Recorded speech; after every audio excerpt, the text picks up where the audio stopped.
You're listening to the Corbett Report.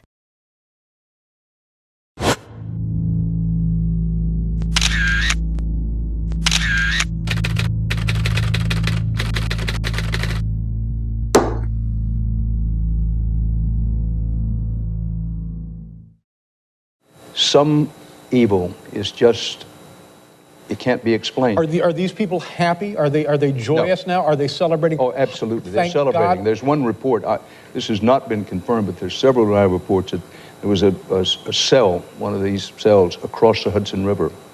And they got on this is the report. I emphasize, I don't know this for a fact, but there's several witnesses who say this happened. They got on the roof of the building to look across. They knew what was going to happen. Yeah. They were waiting for it to happen, and when it happened, they celebrated. They jumped for joy.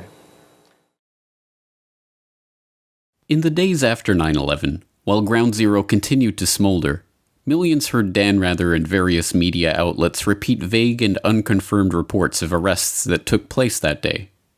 These rumors held that Middle Eastern men, presumably Arabs, were arrested in explosive-packed vans in various places around the city on September 11th, and that some had even been photographing and celebrating those events.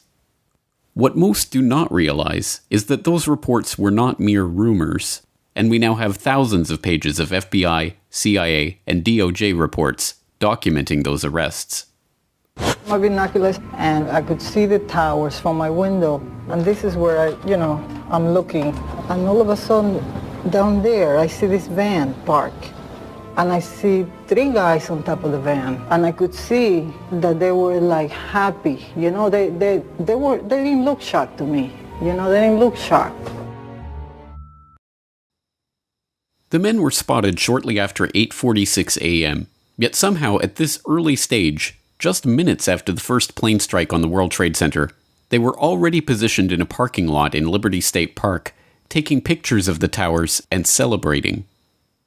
They left the scene shortly after being spotted, and at 3:31 p.m. the FBI issued an all-points bulletin advising officers in the greater New York area to be on the lookout for a white 2000 Chevrolet van with Urban Moving Systems sign on back. At 3:56 p.m., the van was spotted traveling eastward on State Route 3 in New Jersey and pulled over by Officer Scott DiCarlo and Sergeant Dennis Ravelli of the East Rutherford Police Department. Inside they found 5 men: Sivan Kurzberg and his brother Paul, Yaron Schmel, Oded Elner, and Omar Marmari. A major terrorist manhunt began, and just 6 hours after the attack, the van was stopped at a roadblock by patrolman Scott DiCarlo. We were asked to detain the van and the passengers. They were just removed from the vehicle, patted down for safety precaution, and detained. 911 call at 410 Park. I think once the FBI arrived, one of them stated that they were on our side, something to that effect. According to the police report of the incident, Sivan Kurzberg told Officer DiCarlo, "We are Israeli. We are not your problem. Your problems are our problems. The Palestinians are the problem." Their official story: they were just Israeli tourists working for a moving company who had heard about the first World Trade Center strike and rushed to get a better view of the events. They told interrogators they were working for Urban Moving, a shipping and storage firm run by an Israeli businessman who often employed Israeli students without work permits. The men say there was an innocent explanation for what was found in the van and their behavior on 9/11. They were, they say, simply on a working holiday. We heard in the news that one of the plane was crashing down the building, and we thought it was an accident at the beginning. So we went up to the roof of Urban Moving, and we saw the building burning. There is a better view from a building in Jersey that is up a hill, a straight line to the World Trade Center. We decided to go up there. It's like 2-3 minutes from the office. Stand over there and take some pictures. Everyone wants a picture like this in his camera. Although this narrative is still trotted out when the story of the dancing Israelis is raised in the media, it is an easily demonstrable lie. FBI reports confirmed that the men were not taking somber pictures of a horrific event. When their 76 pictures were developed, they revealed the men had indeed been celebrating, smiling, hugging each other, and high-fiving. One of the pictures even featured Savon Kurzberg holding a lighter up with the burning tower in the background. And these were no ordinary tourists. Oded Elner had $4,700 stuffed into his sock. They lied to the police about where they had been that morning. They were carrying plane tickets for immediate departure to different places around the globe. The FBI confirmed that 2 of the men had ties to Israeli intelligence and came to suspect that they had indeed been on a mission for the Mossad. And of course, after returning to Israel, Elner claimed on national Israeli TV that they had been sent there to document the event.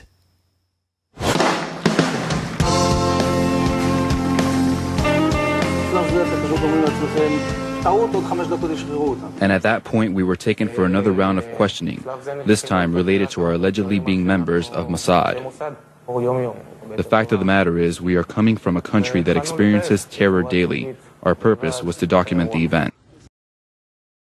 Their purpose was to document the event? But how could they possibly have known what event they were documenting at that point, before the second plane strike, when those few who even knew about the situation had assumed it to be an accident or pilot error? And when did they arrive at the parking lot to document the event anyway? The FBI reports show how the men gave confused and often conflicting accounts of when and how they learned about what was happening and when they arrived at the parking lot. Oded Elner even said they had arrived there shortly after 8 a.m., which would have been 45 minutes before the attacks even began. This is in line with one of the eyewitnesses that had placed their Urban Moving Systems van at the parking lot at 8 a.m. How could they have been in place and ready to document the event unless they knew what was about to happen? Any way you cut it, this story is unbelievable. Men with documented connections to Israeli intelligence and working in the United States without appropriate permits were detained after having been caught celebrating the attack on the World Trade Center at a time when no one knew that the WTC strike was an attack. So surely these men are locked behind bars to this day, right? Surely they were transferred to Guantanamo and held without trial for 15 years as part of the war on terror, weren't they? No. They were immediately transferred to federal custody, held for 71 days, and then deported back to Israel. The owner of the Urban Moving Systems company that had employed them, Dominic Suter, was investigated by the FBI too. They concluded that Urban Moving may have been providing cover for an Israeli intelligence operation, and even seized records and computer systems from the company's offices. When they went back to question him again on September 14th, he had fled back to Israel. And what about the dancing Israelis' pictures themselves? The Justice Department destroyed their copies on January 27, 2014.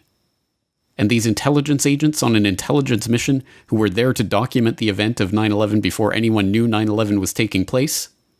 Don't worry, they were just spying on Arab terrorists. And while the FBI or certain sources might believe that in fact they were Israeli intelligence, they don't believe that the U.S. was a target, that they were actually investigating Muslim groups? They believe if this was an intelligence operation by Israel, that it was focused on the Islamic groups and charities that raise money for groups that are considered by U.S. law enforcement and others terrorist groups. And you'll note that after September 11th, the U.S. moved on many of these groups with indictments, arrests, raids on their headquarters, something that hadn't happened prior to this. These are groups that Israel believes have been funding Hamas and other terrorist organizations. Groups that are responsible for most of the suicide bombings there. But this story is not merely preposterous on its face.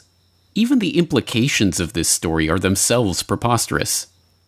If indeed the official story is a ridiculous lie, then are we to believe that these crack Israeli Mossad operatives, who were presumably aware of the attack that was about to take place, had been sent to photograph the burning tower from a parking lot across the Hudson River?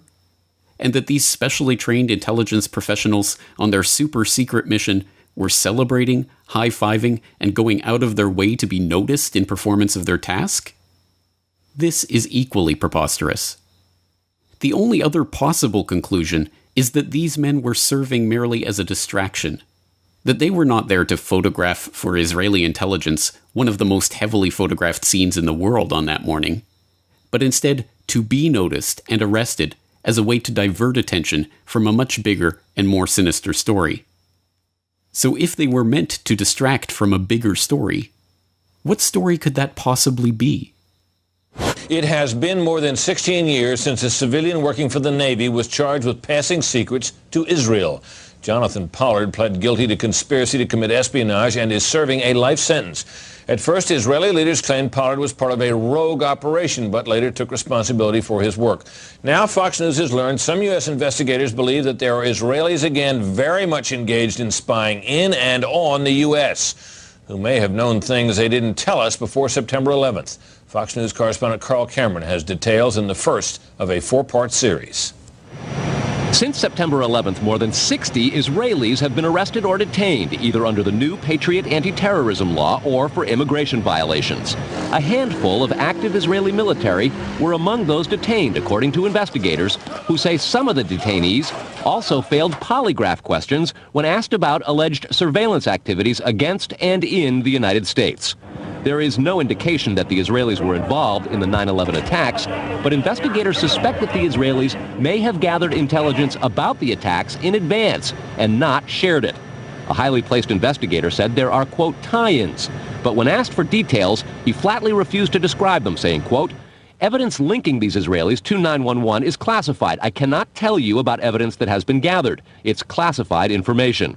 Asked this week about another sprawling investigation and the detention of 60 Israelis since September 11th, the Bush administration treated the questions like hot potatoes. I would just refer you to the Department of Justice with it. I'm not familiar with the report. I'm aware that some Israeli citizens have been detained. With respect to why they are being detained and the other aspects of your question, whether it's because they are in intelligence services or what they were doing, I will defer to the Department of Justice and the FBI to answer that. Beyond the 60 apprehended or detained and many deported since September 11th, another group of 140 Israeli individuals have been arrested and detained in this year in what government documents describe as, quote, an organized intelligence gathering operation designed to, quote, penetrate government facilities.